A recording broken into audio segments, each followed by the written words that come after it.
Matapos ang sunod-sunod na pagkatalo ni Mark Magsayo mula 2022 hanggang 2023, una sa kamay ng Mexicanong si Rey Vargas noong Hulyo 22, 2022. Because actually Magsayo broke more ground.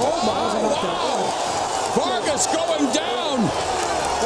At sumunod sa Amerikano na si Brandon Figueroa noong Marso 23, 2023. Magsayo leaving it in the ring.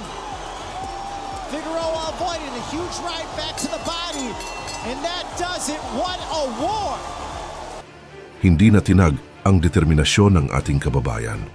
Sa kabila ng mga pagsubok, nanatiling buo ang loob ni Magsayo, taglay ang matinding tiwala sa sarili at walang kapantay na pagpupursige upang muling makabalik sa rurok ng tagumpay.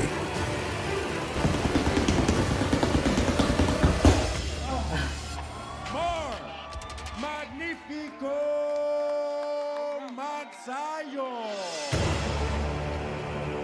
Si Mark Magsayo ay tunay na ehemplo ng isang Pilipinong mandirigma, matapang, masipag, mapagpakumbaba, at puspusang naghahanda para sa kanyang pagbabalik. Noong Disyembre 9, 2023, muling sumabak sa laban si Magsayo. Dala ang bagong lakas, tapang at estratehiya.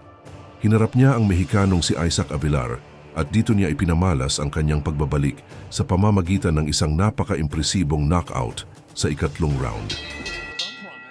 What are you gonna do? So, in order to stay active, he looked for a fight and he got one here tonight. How long will this last? I don't know. And that's a right hand from Magsayo immediately. As Canelito's in trouble, Magsayo coming out attacking. Looking like the... Sa laban na ito, bitbit ni Magsayo ang kanyang record na 24 na panalo, 2 talo, kung saan 17 sa kanyang mga panalo ay via knockout. Samantalang si Avilar ay may 17 panalo, 6 na talo, at 11 dito ay sa pamamagitan ng knockouts. Sa unang round, si Magsayo ay agad na nagpakita ng agresyon sa unang segundo ng laban. Gumamit siya ng mabilis na footwork at sharp jabs upang kontrolin ang distansya. What helps him or diminishes him? Because if he were to wait for the new Amazon Prime, in his athletic prime, you want to be active. We know that Magsayo has world-class skills. I mean, he beat Gary Russell Jr. So, I mean, that's... Canelito. He's tough. I did a telecast of Magsayo very early in his career, and there was all of that next...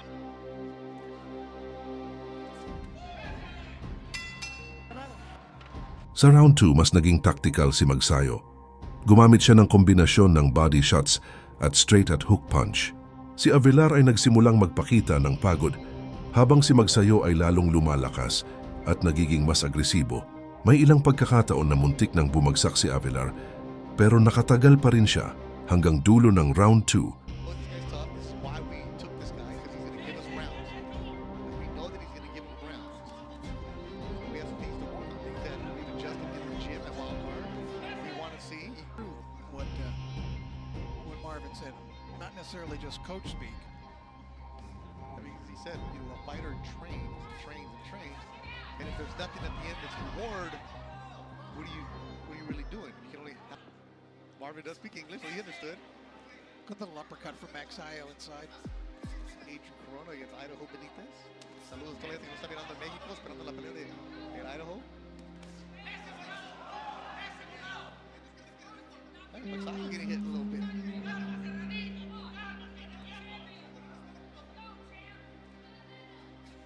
You see Magsayo's trunks.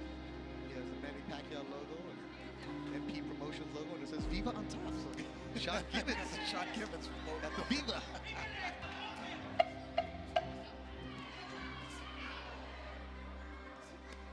Seeing the wrinkles, the levels between a championship fighter and a good, solid fighter. yesterday because he woke up in the morning the day of the weigh-in and he knew he didn't... Sa simula pa lang ng round 3, ramdam na ang tensyon. Si Magsayo ay tila naamoy na ang kahinaan ni Avilar.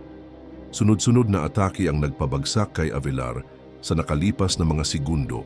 Isang malinis na left hook ang binitiwan ni Magsayo sa kalagitnaan ng round. Tumama ito ng eksakto sa panga ni Avilar. Bumagsak si Avilar at hindi na nakabangon. Knockout victory para kay Magsayo.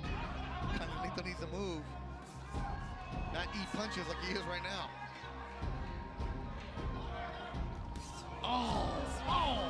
Magsayo. And Canelito answers with the left. This dude is tough. He does not want to trade with Mark Magsayo. Oh! A huge KO! Magsayo has knocked out Canelito on a huge uppercut. Immediately called off. Wow!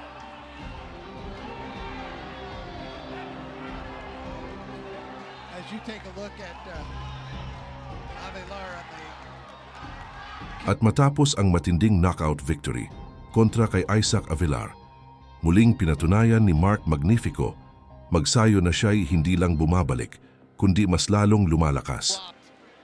They completely Holy fooled smokes. Avelar. That's what an experienced fighter. Watch this little move. Let's see that pivot and then put him into position to shoot. It was the move of a veteran, mature fighter, though, that pivot that he took that got Avelar out of position and put him in position next The winner by way of KO, Mark Magnifico Magsayo.